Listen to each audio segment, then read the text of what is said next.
Hi, it's Casey from Sarah's Subaru again. Today we're going to be talking about the multi-information display on the Subaru Forester. This is available on some of the higher trim levels of the Forester. Today I'm in a Wilderness edition of the 2023 Forester.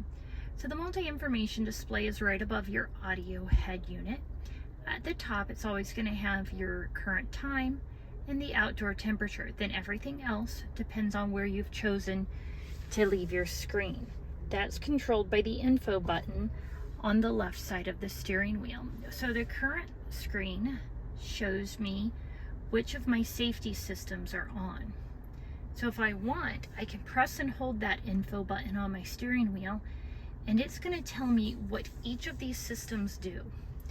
Then I can use these buttons located between 6 o'clock and 9 o'clock on my steering wheel and pull those towards me to scroll down and go to the different things. So for instance, rear vehicle detection, if I want to see what that light means, I pull the I set button in the middle towards me. And then it tells me that that's my rear cross traffic alert button, and that by turning it on, I can turn it on or off using a switch. That switch is on the left side of my dash. Then when I want to get out of that screen, I just pull that I set button towards me again. So I can do that as a quick reference to any of those settings that I have for safety. I can see that my rear automatic braking is on, my blind spot detection is on, my front camera is enabled, my lane sway warning is on, and my pre-collision braking is on. You'll notice towards the bottom that it's grayed out where you can see the high beam assist. That's grayed out because right now it's not dark enough for my headlights to be on. If I press the info button again, this screen is fantastic if you're off-roading or if you're in really inclement weather. The left side shows you the drivetrain of your car. Once you put the car in gear and start driving or trying to, each wheel that's getting full traction will be green.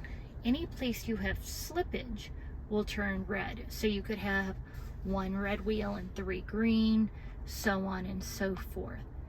The advantage of knowing which wheel is slipping will allow you to try to gain traction where you can. There are all sorts of different methods. You choose your favorite. Then you can see where I'm parked. My nose is down at a 1-degree angle.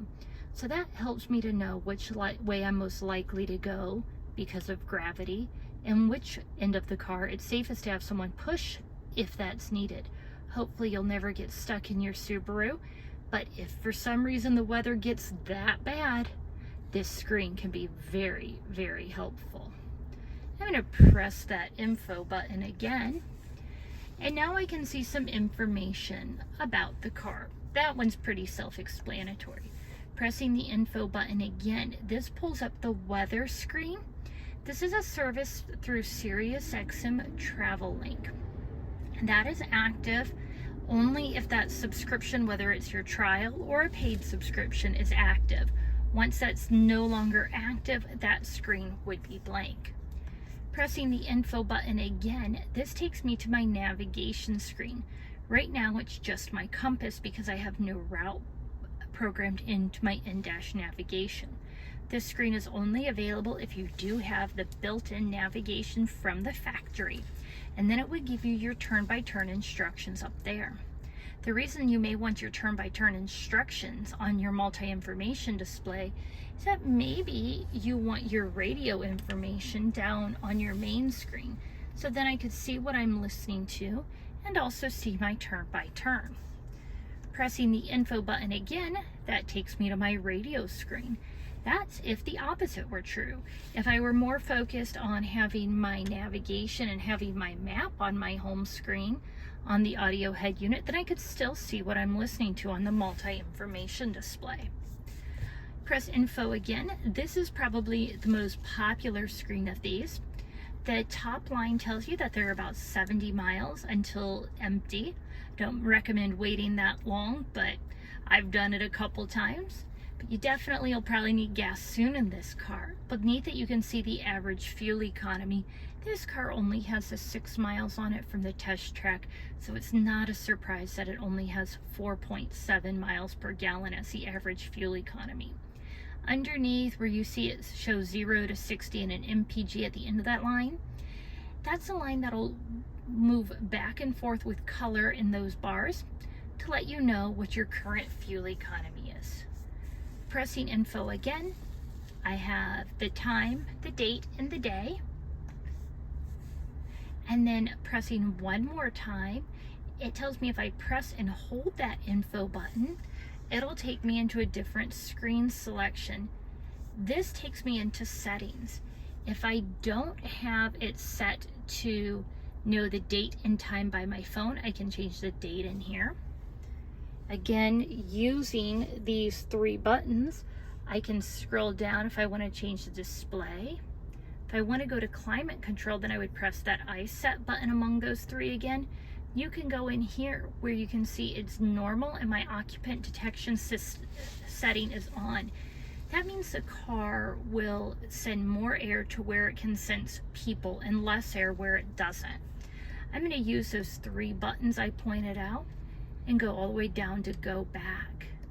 You can go in here and change your cameras with the brightness, the contrast. Camera shift link is on. That means that it'll allow you to see where you're going, so you have both the dynamic and the stable lines. Then I'll hit go back. So there's not a whole ton in here, but my favorite part is maintenance. This is where you can go in and put your maintenance reminder. And I'm continuing to use my left hand to scroll down using those 3 buttons recessed between 6 and 9 on my steering wheel.